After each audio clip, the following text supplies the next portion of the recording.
I don't know your reaction when you read the title of this episode, Life Proof Your Business.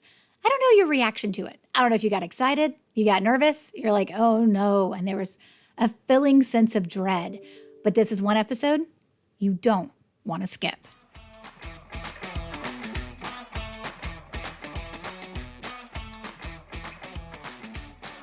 Hey there, and welcome to episode 289 of the Roadmap to Referrals podcast, a show about helping you build a referable business. I'm your host, Stacey Brown Randall. My journey from business failure to a successful business now 10 years in, I know generating referrals naturally and consistently has made all the difference. Working with clients around the world, we leverage the science of referrals, protect relationships above all else, and help you build a referable business. I am very excited for you guys to hear this interview that I do with Chelsea for today's show. Now, here's the thing. I know you may think, oh my gosh, life proof my business. Like that sounds scary, or that sounds like a lot of work, or that sounds like, oh my goodness. But guys, you're a business owner. Sometimes we got to act like grown-ups. And sometimes we have to decide we need to adult today. We can't skip it, right? And there are just things we need to have in place that make our business run better, smoother, but most importantly, can continue if we need to focus on another aspect of our life. Now, this isn't something I have talked that much about publicly on the podcast or out there in the world. I mean, I think my email list, you guys probably heard about it once. And of course, my clients know about it. And most of them were surprised because I didn't tell them until after the fact. But I actually had back surgery earlier this year, back in August. I know what you're thinking. Stacey, you're so young. You're just like a baby. How could you possibly need back surgery? At least that's what I hope you're thinking. And that's what I'm telling myself you're thinking, because that makes me feel better. I don't know why. I guess I'm vain. But the truth is, I did need back surgery. And I thought I could solve that issue with a whole bunch of other solutions before I finally got to the place where a friend of mine, who is also a doctor, was like, dude, you need to have the surgery. Like, grow up. He didn't say it like that, but I'm sure he wanted to. Like, basically his exact response was, you cannot prone press up your way out of this, Stacey. You're having surgery. And if you don't know what prone press up is, I mean, you do if you have back problems. It's an exercise. And you do it because you're trying to get that slipped, protruding, herniated disc, whatever word you want to use to describe it, off your sciatic nerve that is literally making it so that standing up and movement is terrible. And definitely sitting and standing and all the things. Nothing feels good unless you're laying down. And I got myself to a place where I couldn't really avoid it. And I had to have back surgery. And I was nervous about it. I also had to go on 2 vacations prior to the surgery because they couldn't get it done and have me, get back together. I mean, get back healing. Like, get back together. That's not what I meant. It's not like I fell apart. Well, I guess I kind of did. But they couldn't get the surgery and then have me recover before either of my 2 trips. So I had to deal with this through 2 trips, one to the family camp we always go to every year. And then the other one to a 10-day Pacific Northwest adventure in Seattle, Alaska cruise, and Vancouver. And I did it. I muscled through it. Like, you know how sometimes you just got to find it from within and make it happen even when you don't feel like it? Yeah, that was me for 10 straight days. And so for me, it was like, my business looked a little bit different in terms of how I was able to show up for a couple of months. I pretty much put myself on self-prescribed bed rest for a majority of it. There was a lot of me having calls with people and doing things like that I would do normally within my business with my camera off because, I was like laying down on the floor of my office, and that's not a good look, right? So like the idea here is that I experienced a little bit this year of knowing what it looked like to have things in place that allow your business to function even when you need to be focused on something that isn't always your business. And that's life-proofing your business. And not only did I go on a 10-day vacation in August before having surgery, I also came home for a week and then went in to have surgery and was kind of out of commission for a week as well. And August until October rolled around was my best month of the year because you have systems and processes and procedures in place that allow your business to function even when you have to step away and tend to other things going on in your life. And that should be the goal of every business owner who's creating a business. Now, here's the thing. I do this without employees. Yes, I have an army of contractors. I have an army of 1099s. I have an army of people who step in, other companies that I hire to help me run my business. I am not doing all this by myself, but I actually don't have anybody on payroll except myself. So that just because you're a solopreneur doesn't mean that you can't life-proof your business and your business cannot continue to, it doesn't mean your business won't continue to like do amazing, even when you have to step away and focus on other things. My business proved to me this year that I had put the right things in place and I could make that happen. And there was a lot of space that my business allowed for my healing, my dealing with the pain and then healing. And of course now, I feel like I could go run a marathon. I won't. I'll never run again, which is actually not a problem for me because I think running's terrible. But I feel amazing. And I'm very, very thankful that everything went well, maybe even better than it was according to plan. But your business needs to survive. Your business needs to thrive, even when you have to focus on other things going on in your world. I talked to a friend in business who was like, I basically just had to fire my entire team and start over. I was like, oh gosh, that sounds painful, right? But if you got processes and procedures and things in place that when you're bringing on new people, it's like, here's what it looks like to make your business survive. Right? Here's what it looks like to make your business get back to where it needs to be as fast as possible, right? That stuff's really important. And so that's why this episode was so important to me. Usually I would probably end the year talking about something goal setting related, reflection related, or referral related, but we're not going to do that because of what I experienced this year and what I went through this year and how my business made me feel going through it, which was very, very comfortable and very, very blessed. And I want to share a little bit of that with you. And some of that comes from conversations that I have had with this lady you guys are about to hear from, and that's Chelsea Brinkley. She's amazing. She's like an operations Jedi master. She does a lot of other things too. And I want you guys to hear from her. And I want you guys to hear this conversation that she and I have about life-proofing your business. So let's get to it. Welcome, Chelsea. Chelsea, I'm so glad that we have this opportunity to hang out together and that you are the final episode of 2023 for this podcast. I cannot think of a better way to spend the last episode of the year. It's crazy. I'm going to hit 300 episodes like January or February next year. So it's a lot. And when I get to have amazing people like you on it, it is such a nice change for me. And I'm sure it's a nice change for the listeners and listening to me, get on a soapbox every week, week after week. And I'm really excited about the topic that we are going to be talking about. So thank you for joining me. Well, thank you so much for having me. I'm thrilled to get to chat with you. Yeah, absolutely. Okay. So I gave the official bio before, I brought on for the interview, but why don't you just tell us a little bit about your business? Absolutely. So I help entrepreneurs and especially small business owners create more organized and efficient businesses so that they can gain their freedom and their flexibility back. And really so that they can start to enjoy life offline as well as everything that they do online.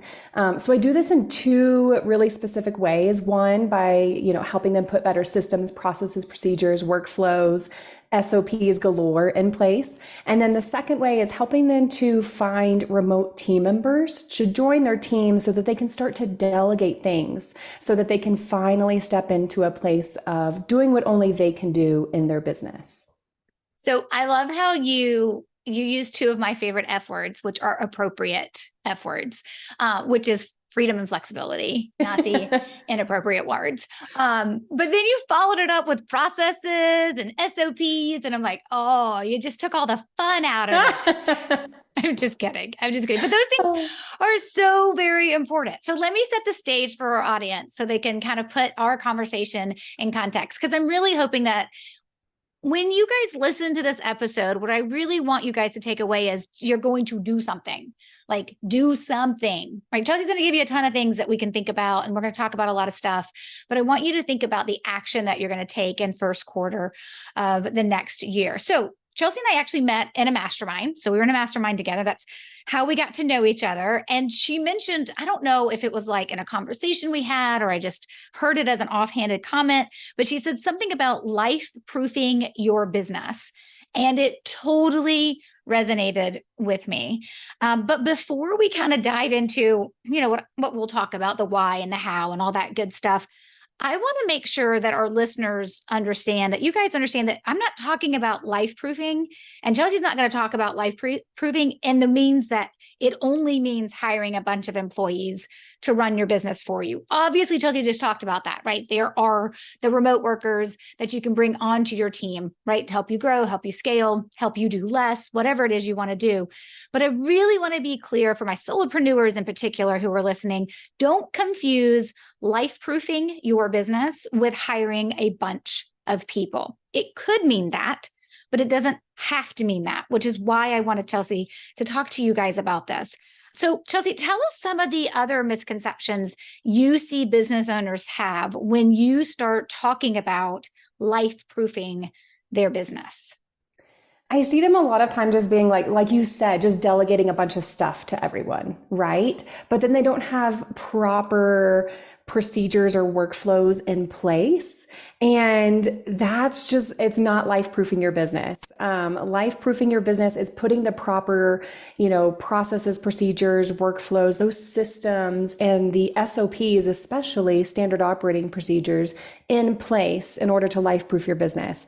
Because life will just happen. I promise you, people are going to get sick, even your team members that you delegated this stuff to.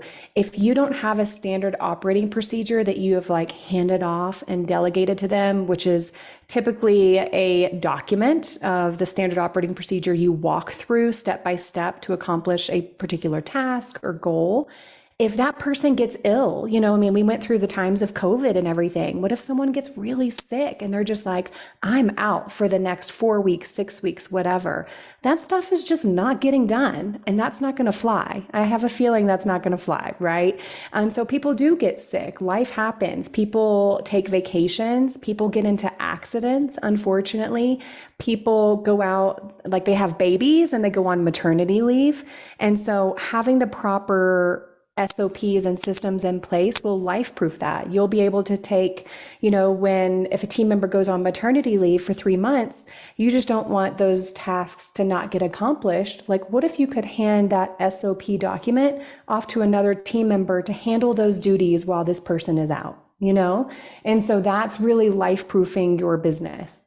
Yeah. And what I think about this from the perspective as, a solopreneur myself, it's not like I have W-2 or full-time or even part-time employees in my business. But let's be honest, I run my business with a team of contractors that make everything happen.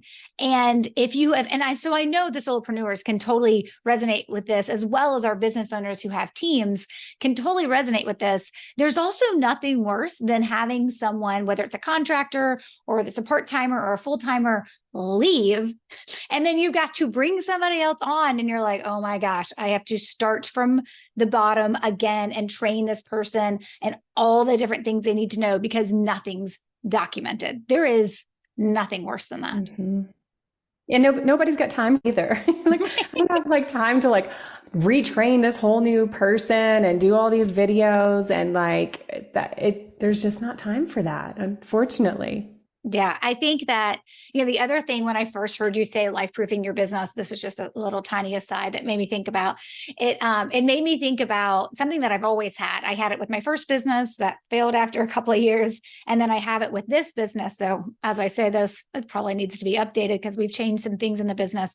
But I actually have a memo to my husband of what to do if I kick the bucket. That's fantastic. Fantastic and morbid all at the same time. Here's who you call about this. And this is where you go for this. And this is because the bank that I use for my business is actually different from the bank that we use for our personal. And so nobody knows him at my business bank, right? So it's all the things he would need to know to be able to allow my business to function, and more so for peace of mind for him, but also because some of my clients, they pay in advance. And so if I'm not there to do the thing and there's nobody else who can do it for me, then they need their money back. There's all those kind of things to think through and kind of think about. Though, obviously thinking about me kicking the bucket is a terrible, terrible thing to think about and to have to talk about. But I think that it's one of those things. It's it was a weird memo to write. It was hello, I am now gone. Here's what you do. Contact this person if you need this. Yes. Honestly, that's super helpful though to have that. I mean, like, and you can even just put together, like a memo, like you said, or a Google Doc or something like that. That's like, hey, this is the name of my bookkeeper and this is how you get in touch with her. This is like the bank that I use. Here's, I wouldn't in a Google Doc share account information. Right. No. I would do that in a different way. But, all of that's such a wonderful idea. Yeah. And I think that, to your point, it's also like, here's who you need to reach out to who knows where lots of stuff, you know what I mean? It's like all the things because at some point, and I think every solopreneur, and I can imagine that every business attorney that's listening to this podcast is like shaking their head. Yes, this is necessary. Because at some point, if you are in a partnership, and not even like a business partnership, but just a life partnership, that other person is going to eventually have someone show up and be like, hey, how do we get to what we need to get to? Or how do we do what we need to do? Like, it's kind of all those things that kind of come into play. So, okay, let's move on to more fun topics though, about life-proofing our business.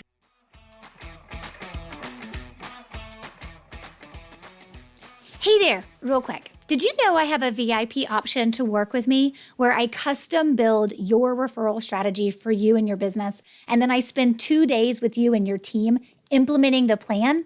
It's called VIP Referrals in a Day, and it's the fastest way to get all of my information executed and implemented within your business. Now, here's the thing. I only work with 3 to 4 people each quarter, and 2 spots are already gone for first quarter of 2024. I can't wait to be working with an interior designer and her team, and then, of course, a group of attorneys at a law firm as well, first quarter of next year. But there's still space for 1, maybe 2 more folks. So to work with me as a VIP, you have to first complete an application. And if you're accepted after submitting your application, then we'll schedule a call so I can walk you through exactly how the VIP Referrals in a Day process works. To learn more, go to stacybrownrandall.com/VIP. Now, back to the episode.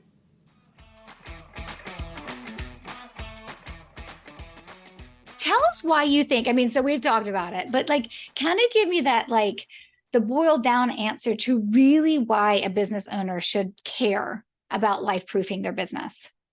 It will ultimately help set you up for success now and later down the road. Again, because life does just happen. I actually have a team member that's going to be out on maternity leave starting in December. And so it was super exciting for her, right? But also I wasn't terrified about like, oh my gosh, what am I going to do without Sadie? I was like, okay, no big deal. Let's bring someone in temporarily for the 3 months, 4 months, however long you're comfortable being out, Sadie. And we have all these SOPs just to hand off to this person. We've set them up for success. And then also it really helps your team as well. Like, because if you don't have these processes, these systems in place, and you're bringing on a new team member, really, you're just inviting someone else that's new into your mess. I'm just going to be honest. Otherwise, they join the team and they're like, okay, so what do you want me to do? How do we do X, Y, and Z? Or like, how does this operate in your business? Because we know everyone's business operates differently. And how do you like things done? What are your preferences? If that's not documented, written down, you don't have a Loom video showing or anything like that, you're really just going to overwhelm this new person, cause them confusion. And it's just like you're starting the relationship off with like friction rather than setting them up for success. Oh, it's so important. That reminds me when I had to take my little W-2 job in between my first business when it failed. And then of course, the one I have now, I had to go back to corporate America get the W-2 job when my first business failed. And I will never forget showing up and like, they were like, okay, here's your computer. Here's your business cards, right? Here's your computer. And I turned it on. They're like, okay. And here's your email. And I'm like, okay, so like, where are the documents? That is like no one ever told me where to find the documents the person in the role before me had done. And it wasn't even mentioned for me to even think that there were any. So I spent 6 stinking months recreating every single PowerPoint document, this, that, like all the things. It was 6 months in when someone's like, why don't you just get that from the shared drive? And I was like, did somebody want to tell me that all those things were on the shared drive? Oh my Hello. goodness. Right. Can you imagine? I was like, how ineffective was I for everybody Oh in my that time period? Can goodness. you imagine?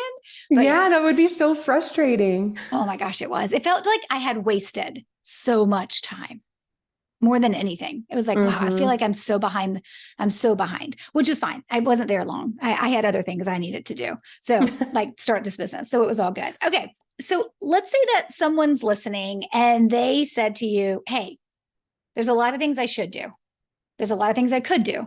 But the reality is, I'm probably only going to do a couple of things. So, can you give us the top three things that as a business owner, we should be doing if we want to at least maybe not get all the way to life proofing our business, but be on the right path and have critical things done? What would be those couple of things you would recommend? Absolutely. Okay, so the first thing is file organization. So using a cloud software, I have seen so many different clients where they have just like files on their desktop, some are in Google Drive, some are at desktop, Dropbox. They're just all over the place, right? Sometimes they're stored in Slack, and I'm just like, oh my goodness. So like if you were to tell someone where to find a particular document, where would they go? And then they always struggle with like, I don't know, they have to spend quite a bit of time finding it. So my rule of thumb is you need to be able to find a document or file that you're looking for in 2 minutes or less. Otherwise, you're just wasting precious time, right? Like just searching for files. So use a good file organization system. I prefer and I particularly love Google Drive, and you can break it up into different like folders and segments of the business, everything like that.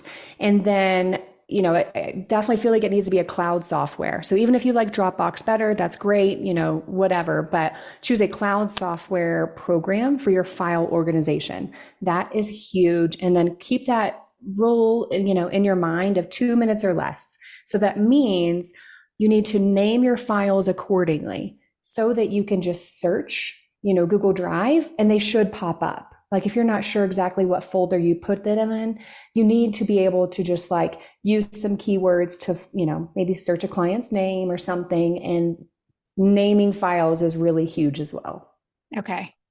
So that's one. So Got file it. organization. Oh, so naming files isn't two. It is a part of our file documentation or document Absolutely. organization. Okay, got it. All right. What's Yeah, number two then? it's a whole thing, file organization, and then the file naming is part of your file organization system that you've got going on. So that's one.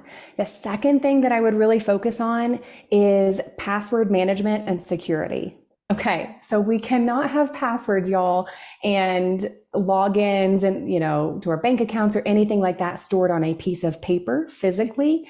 And we also cannot have it like in a Google document or a Word document or something like that. That's just not very safe. So use a password management and security system. So that's huge. And I know it will take some time to get that in place, but I promise you it's so worth it. You will be so much more like safe and secure. So my favorite to use, there's two that I really like. One is 1Password, and my favorite is LastPass, just because I feel like it's really user friendly and everything like that. But you can create folders, and I use it for my business and all my business like passwords, accounts, everything is securely in there, as well as personally. All of our home stuff is in there. Our Wi-Fi password, our password to our utility, website that we log in, everything is like personally, all passwords, logins, all of that is located in our LastPass. So that's the second thing. Password security is huge. Okay. And then the third thing that I would really focus on, let's see, as far as a process that I would put in place is goodness. Maybe your project management system. I think that's the third that I would really focus on. What I mean by that is like how you organize your different clients and your different customers, just your project management. So many people just keep their to-do list in their head, or they're like, oh, tomorrow I need to do X, Y, and Z. I don't need to forget. I'll put it on a Post-it note, right? But having a great project management system in place of what needs to be done, you can even have checklists in there. You can drop files from that Google Drive in there. Everything. It's super helpful. My favorite is Trello. So I think a project management system, and that will take a lot of weight off of your shoulders of trying to keep up with all the to-dos and what happens next and everything like that. Yeah, it's really interesting. I brought on, I guess it was last year, though it may have been even been the year before. I don't know. Like when I start working with people, like contractors in my business, the idea is to go for years and years and years. Like I don't like I want them to work out. I want us to work well together. I want them to do good work and I want them to stay with me forever because I don't want to have to worry about bringing somebody else on. So I don't know how long Kathy's been with me doing some of my virtual assistant stuff for social media. But I remember one time she sent me, I was like, hey, when you create these posts for me, can you also send me the images that are going to go along with it so I can look at them at the same time? And she like magically sent me the links to it right there in Canva. And I was like, you can do that. And I think she probably thought, what are you, like 80 years old? Like seriously? And probably sometimes when you talk about me in technology, you would think, yes, Stacey's like 80 years old in tech brain. But I was like, oh my God, like just all of it right there. And it was like, this is like heaven. So I think that whole idea of that project, I mean, wouldn't necessarily say we're using project management software in the way that we're supposed to, or a system the way we're supposed to, but just her bringing that piece of organization to our process for doing just social media has been a game changer. And the fact that I don't have to do it and she's doing it for me and it makes it easy on me, obviously is great as well. So, okay. So those are three really good things. I mean, you talked about file organization along with also naming your files. So keeping your files, your documents organized with the right names. You talked about password protection and you talked about project management system, but I know there's more that you talk about. And I know you have more ideas for folks who are interested in learning more. Can you just real quick take a minute, and I'll put this link in the show notes for this episode too, but can you take a quick minute and just tell them where they can find your 10 systems document that you have? Oh, absolutely. Okay, so I have a document. It's a freebie of the 10 systems and processes that you must have in place in order to grow your business.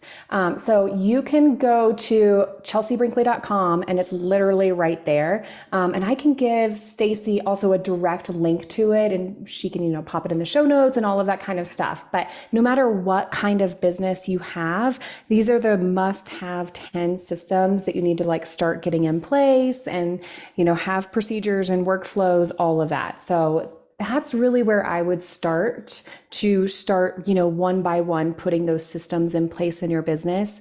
And I know that Stacey and we talk about this, but I know it's going to take time. This is not like a quick fix kind of thing. I mean, you just look, it's a domino effect or a snowball, like one by one, start conquering it. And then you'll eventually get there. So start with your file organization system. All right, great. Let's get that in place. We'll get it all conquered. And then let's move on to the next, so it's kind of a one by one type of thing rather than trying to do everything all at once. Cause then you'll just start to feel overwhelmed and kind of shut down. So one by one. Oh my gosh, definitely. Because we've been having this conversation for over a year on some of the things that I need to be doing. And it's like, just take one tiny bite. And then the truth is, it's with anything we teach, right? You take that first step, you take that first bite, you do that first thing on the project list, and then everything starts moving forward and it rolls. But gosh, we do create these visions of terror and massive amounts of work in our minds when we're tackling something new. But on the back end, we always love that we went through the process and that we got whatever we needed done. Absolutely. It takes time, but it's so worth it. Yeah, it totally is. Okay. So I think it would be kind of crazy if I didn't at least ask about what are there other tips that you have to encourage people to get started? I mean, I feel like if you kind of don't, I feel like everybody understands the why. Now, there's a difference between knowing why life-proofing your business is important versus actually taking the time to do it. So I just really feel like it's important for people to be like, okay, great. I know I need to do it. I got the why. I've been thinking about this too.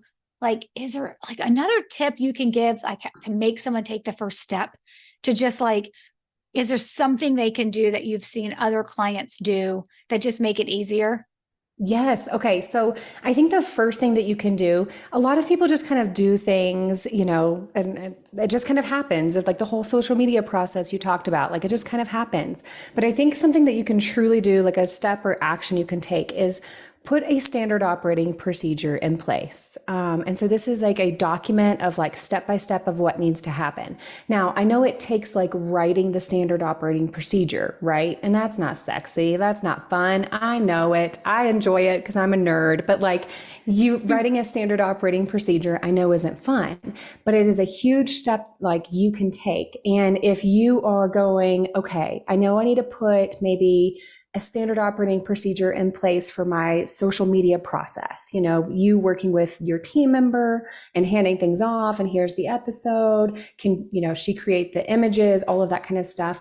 One thing that can be done to make your SOP easier is just record yourself doing it. Use Loom. It's a free tool, and you can record your screen of your process of exactly what you're doing. And so even if you don't have the time to properly write a whole standard operating procedure document, you know, for your process, that whatever comes to mind for you, just record yourself doing it on your screen and file that away.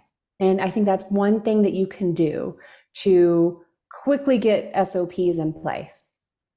I love that tip, because the truth is, if we're telling everybody, and we're talking to me too at the same time, like, you have got to sit down and bullet point out, do this, then do this, then do this, and then go pull screenshots of each thing as I'm typing it out of what to do. Most of us are like, and I'm out, which is why a lot of businesses don't have their SOPs. But the fact that you can just record it, like, hey, I go here, I go here, I go here, and I'm doing it as the video. Like, that's why I love Loom.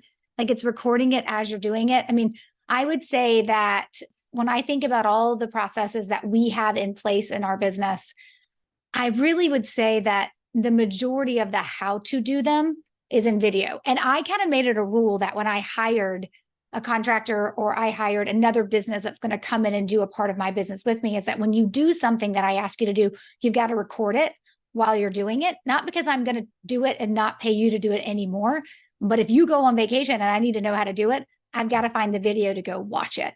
Absolutely. So, yeah, I make that kind of like standard. Like when I work with folks, I'm like, I need a video of you doing that. And so, and I would say that the contractors that are like, no, I'm not doing that, probably aren't the best contractors. Just going to throw that out there. But those that will definitely give you those processes that they're doing for your business. And it's usually when they're doing something in my own accounts, like they're in my email platform, right? They're in my social media. They're in my website. Like it's not like they're doing things for other clients and recording it for me. Oh, absolutely. Yeah. I think that stuff is so good. Okay. So I will also say, like, every SOP and video walkthroughs are so important because people learn differently. And some people are audio, some people like to read, some people like to watch. And I am a very visual learner myself. And so even if I were to read, and I think it's good and helpful to have an SOP document of like the step-by-step of what to work through, every SOP document I have and I require for myself and also do for clients is you have to have a video walkthrough embedded or linked in there as well from Loom, because it's a game changer. Because if I'm like reading the SOP document and I'm like, wait, I'm not quite sure what is meant by this, I can just watch the video and watch the person do it, you know? And so like you said, gosh, Loom video walkthrough is a complete game changer and is so helpful. So even if you just do that and file those videos away, that's one step towards like progress. oh my gosh. And it's an easy one. Oh, it's so easy. Okay, everybody can do this. I mean, let's maybe not do it this week because, you know, we're all celebrating and relaxing, and hopefully we're celebrating and relaxing and not having to work. So maybe next week we can dive into that when the new year starts. Okay, so this has been so helpful. And I feel like, to your point, the doing this, maybe the thinking about doing this and the doing this of the life proofing projects and tasks that you need to do to have a business that is life proofed. It's not fun. Like you said, it's not sexy. It's not probably going to be the most enjoyable thing you do unless you're you, right? Because you love this stuff. But when it's done, oh my gosh, it's going to feel amazing. So the other thing that feels amazing is when you identify things you need to do in your business. And then you're like, I just wonder if there's someone I can hire who will just do this for me so I don't have to be bothered with it. And Chelsea, that is where you and your team come in as well. So if any of my listeners want help with implementation, where can they learn more about connecting with you? Yeah. So if you, chelseabrinkley.com, there's like a whole contact page there. You can go there, find out more information. But we also do like implementation, like you said. So if you are like, okay, I know that these are the systems and the processes that I need to put in place, but that is the last thing I want to do. I don't have time to do it, etc. You can hire our team. We'll jump in, implement it for you, train you and your team on how to use the new system, where everything lives, and all of that kind of stuff. So yeah, just reach out and happy to help do that. We are, I lovingly say we're a bunch of nerds who love this stuff. And it's true. I totally geek out about systems. So yeah. So if you don't have time to do it, don't want to do it, it's not fun, we can do it for you. Perfect. Yes. You geek out about processes and systems. I geek out about referrals. We all have our thing, right? Yes. I we love all it. have our thing. Yeah. So of course, guys, I will put Chelsea's, all of her contact information. You can even connect with her on Instagram as well, but I will put the link to her website and her contact information in the show notes page for this episode, so you guys won't want to miss that. Well, Chelsea, is there any final words of encouragement or advice or thoughts that you want to share with my listeners before I let you go? Yeah, I think just overall, don't feel like you have to do everything all at once. I think, myself included, I get very ambitious and I'm like, all right, like I get motivated. I'm like, let's do it all. Let's clean up all of our systems. But really just remind yourself it is a snowball and do one thing at a time and you'll get there. Absolutely. I think that is great advice with everything in life as well. So thank you for being with me today. Thank you so much for having me. You were such a joy to chat with. I hope you guys enjoyed that episode as much as I did. There's always those moments of ahas that you have, or for me, it was more like, you need to do this, Stacey, go get to work. Like just listening to Chelsea talk about things. So I'm so glad she took some time out of her schedule to join us on the podcast, and that you guys have this conversation that you can really hopefully use to be motivating to you to maybe jot down maybe one thing that will help move your business forward in terms of life proofing in 2024. And you can start tackling that ASAP. Now, the resources mentioned in this episode, like how to get in touch with Chelsea or to apply for my VIP Referrals in a Day program, can be found on the show notes page at stacybrownrandall.com/289. All right, we are back with another great episode next week, which is also next year, created with you and your needs in mind. Until then, you know what to do, my friend. Take control of your referrals and build a referable business. Bye for now.